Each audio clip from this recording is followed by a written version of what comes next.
morning, y'all. It is 7:41, 19 degrees, April 17th here in Haver El Baden. And today I'm going to be talking about the pros and cons of the Kindle or reading a book,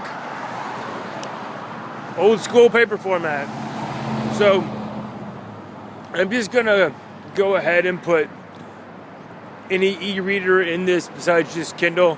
And I'm going to go ahead and say that you already have some kind of backlit or lit or have a light with your e-reader. I'm not going to be talking about my old version 2 with no light. Okay, so what do I like about the Kindle? Now, I also have a Kindle Fire, which is a tablet. I'm not going to really be talking about that either. So, Kindle is lightweight. Battery life is amazing. You can hold a whole bunch of books, hundreds of books, whatever. You can easily touch on a word and know the definition. You can highlight words and go back to those words if you so desire. These are all really good things about the Kindle. The con about the Kindle is I never know what book I'm reading. I never know what it's called because I never see it. Another pro is that the page is already always kept for you. You know what page you're on, just pick it up, there it is. The con is it's really hard to see where you are, or if you want to go back and look at something. Those features, even though they're there, are just a hassle. Also, I read pretty big, thick, chunky 600,000 page books, and I find those to be the worst on the Kindle. There's nothing like going through a nice big book and finishing and turning that last page. The Kindle just never really has that finality. Also, another pro is that you can read PDFs on there pretty dang easy. So, after all those pros and so few cons, why do I still read books in print? Well, for me, one of the biggest pros is when I'm reading a book, I'm not doing anything else. Like, there's no buttons, there's nothing else going on.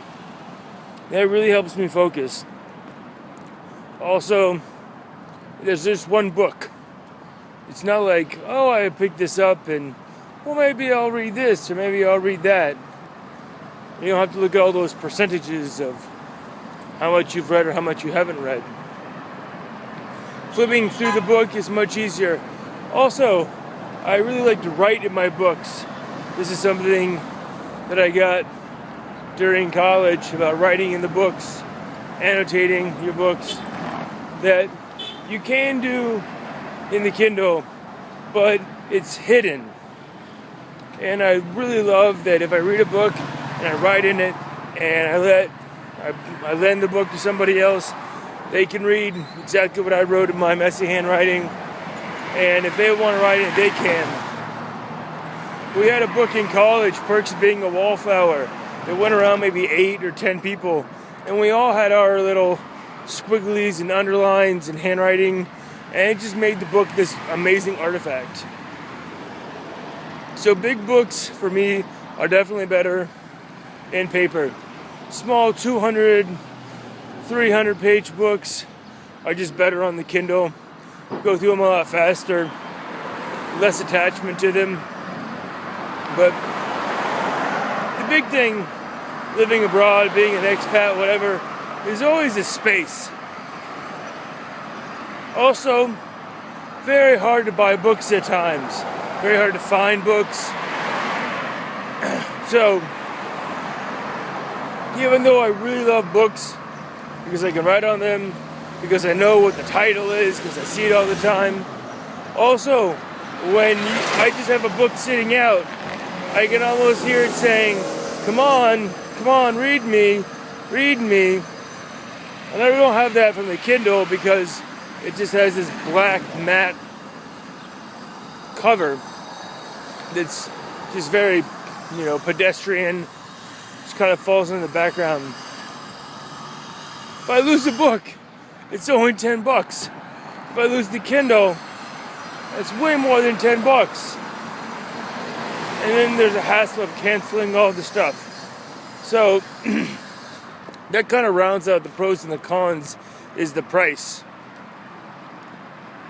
But the upfront investment pretty much pales in comparison to all the books you can buy for the cheap, or all the books that are free, or all things you can find on PDF. So I really think books still have their place.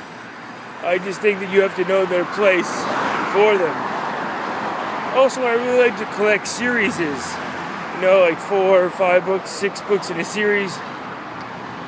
And when you have them all on your shelf, that just looks nice. And that just looks proper.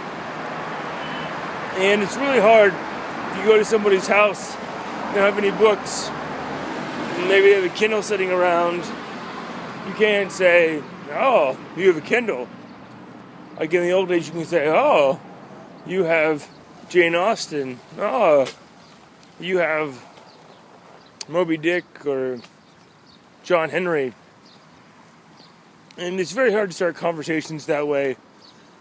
With a Kindle, you always have to ask, oh, what are you reading? With a book, pretty straightforward what they are reading. I think the Kindle is really amazing. Our e-readers are really amazing.